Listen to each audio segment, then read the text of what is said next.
Hello friends, आज की video में मैं आप लोगों को टाइप्स ऑफ क्लॉजेस के बारे में बताऊंगा। आज हम शॉर्ट सी वीडियो में सारी टाइप्स जो है क्लॉज की उनको डिस्कस करेंगे और इजी वे से कैसे आप उसको अंडरस्टैंड कर सकते हैं उसको समझने की कोशिश करेंगे। तो सबसे पहले क्लॉज क्या होती है? क्लॉज वर्ड्स का ऐसा मजमुआ होता है जिसमें सब्जेक्ट और वर्ब हो। सिंपल सी बात है, जिसमें सब्जेक्ट और वर्ब होगा वो आपकी क्लॉज है। तो सबसे पहले हमारे पास इसकी जो क्लॉज की टाइप है वो है एडजेक्टिव क्लॉज। ठीक है, एडजेक्टिव क्लॉज। अब एडजेक्टिव क्लॉज क्या है? मतलब कि ऐसे वर्ड्स का मजमुआ जिसमें सब्जेक्ट वर्ब और वो नाउन को डिस्क्राइब करे। सिंगल वर्ड नाउन को डिस्क्राइब करे वो एडजेक्टिव है। ग्रुप ऑफ वर्ड यही काम करे तो वो एडजेक्टिव क्लॉज है। इसमें आप लोग देखेंगे कि जो एडजेक्टिव क्लॉज होगी, जो अंडरलाइन इस तरह से वर्ड्स दिए होंगे, यहां पे जो एक वर्ड है जो इसको अंडरलाइन नहीं किया होगा वो आपका अगर नाउन है ना, तो आपकी ये क्लॉज जो है ये एडजेक्टिव क्लॉज है। आपने इस वर्ड को गौर करना है, इस वर्ड पे आपने तवज्जो देनी है।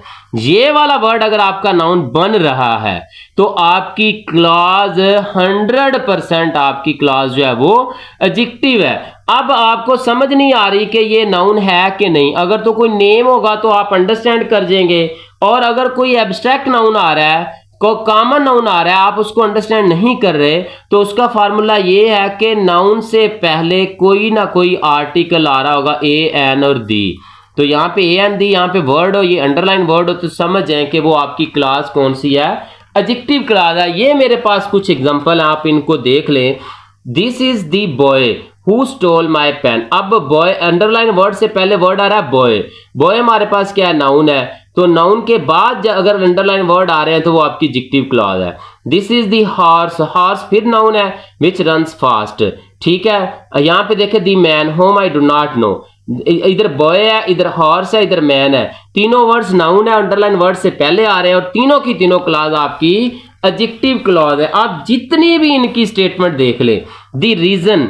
अब रीजन एब्स्ट्रैक्ट नाउन है, ये देखिए आर्टिकल आ गया, the book article, the boy article, the time article और नाउन आर्टिकल नाउन। इसके बाद अंडरलाइन वर्ड्स, अगर उसमें सब्जेक्ट ऑब्जेक्ट है तो वो क्लॉज है, सब्जेक्ट ऑब्जेक्ट नहीं है तो वो फ्रेज, और फ्रेज भी कौन सी है? वो एडजेक्टिव फ्रेज है।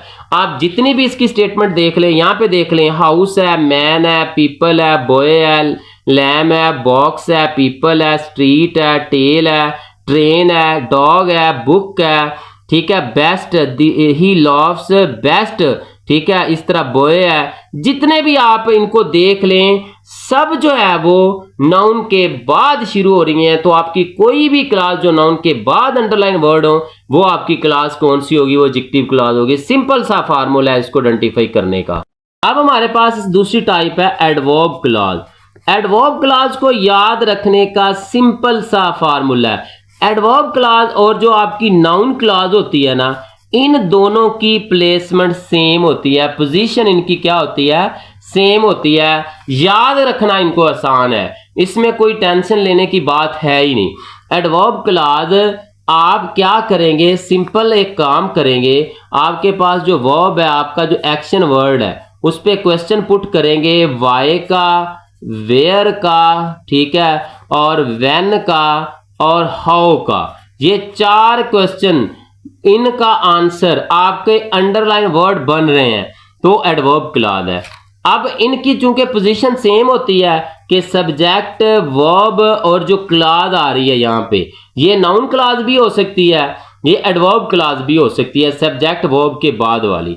ठीक है, तो हमने क्या देखना है? हमने वाई, वेयर, व्हेन और हाउ अगर क्वेश्चन का आंसर कर, जैसे वो दौड़ा, कैसे दौड़ा, क्यों दौड़ा, कब दौड़ा, ठीक है, कहां दौड़ा। अगर इनका आंसर है वो पार्क में दौड़ा, ठीक है, वो बस स्टेशन पे दौड़ा, वो बड़ी तेजी से दौड़ा, अगर ये इस तरह का आंसर आ रहा है तो वो एडवर्ब है।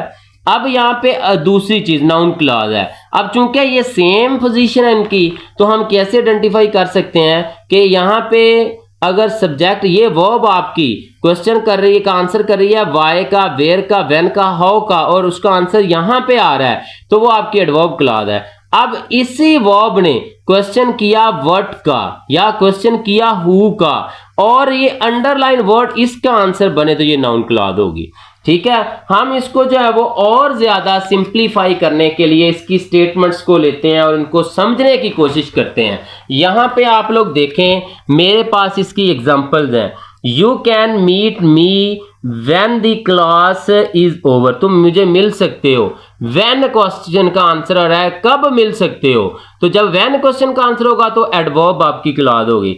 You can come when ever you like, तुम आ सकते हो, कब आ सकते हो, वेन क्वेश्चन का आंसर हो रहा है। इसी तरह अगर नीचे हम देखें, I shall go wherever I like, मैं जाऊंगा जहां मेरा दिल चाहे, वेयर क्वेश्चन का आंसर हो रहा है। We can go back whence he comes, ठीक है, वो कहते हैं कि वो जहां से आया वहां जा सकता है। He can go back whence he, तो आपने यहाँ पे वेयर क्वेश्चन का आंसर हो रहा है, वो वैन का हो रहा था, ये वेयर का हो रहा है। We eat that we may live, we eat हम खाएं, क्यों खाएं, वाई क्वेश्चन का आंसर रीजन को शो कर रहा है। तो ये भी आपकी कौन सी बन गई है, एडवर्ब क्लॉज बन गई है। इसी तरह देखें, he succeeded because he worked hard, यहाँ पे भी आपकी रीजन को शो किया जा रहा है, ठीक है। तो जो रीजन को शो करेगा आपकी why question, where question, when question और हाउ क्वेश्चन का आंसर होगा।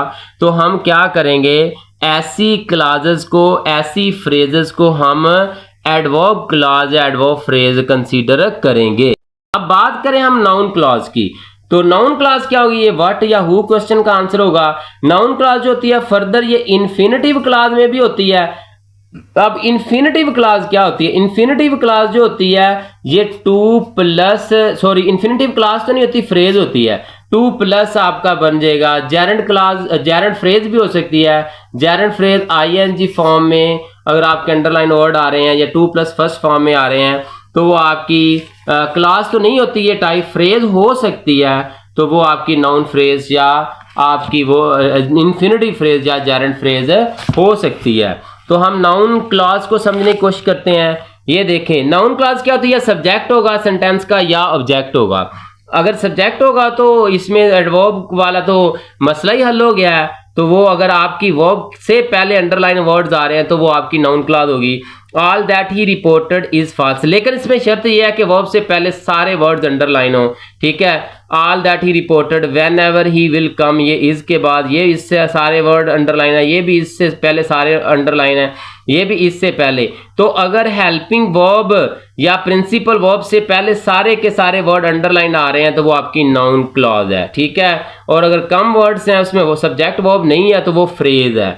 इसी तरह ऑब्जेक्ट है, जैसे we know that he is a cheat, हम जानते हैं, क्या जानते हैं, अब ये कब, कहां, कैसे, क्यों का आंसर नहीं हम जानते, क्या जानते हैं, that is cheat. We are sure, हमें यकीन है, किस बात का यकीन है, ठीक है, दैट ही विल रीच सून, ठीक है। अब आने का तरीका नहीं बता रहा बल्कि वो बता रहा है कि आपको श्योर, क्या श्योर है आपको, ठीक है। ये प्रेपोजिशन का ऑब्जेक्ट भी हो सकता है, I know nothing of what he did, और व्हाट ही ऑफ का ये प्रेपोजिशन का ये ऑब्जेक्ट आ रहा है। तो ये भी आपके इस तरह कंप्लीमेंट आ रहा है, ये भी आपकी कौन सी है, आपकी नाउन क्लॉजेज हैं।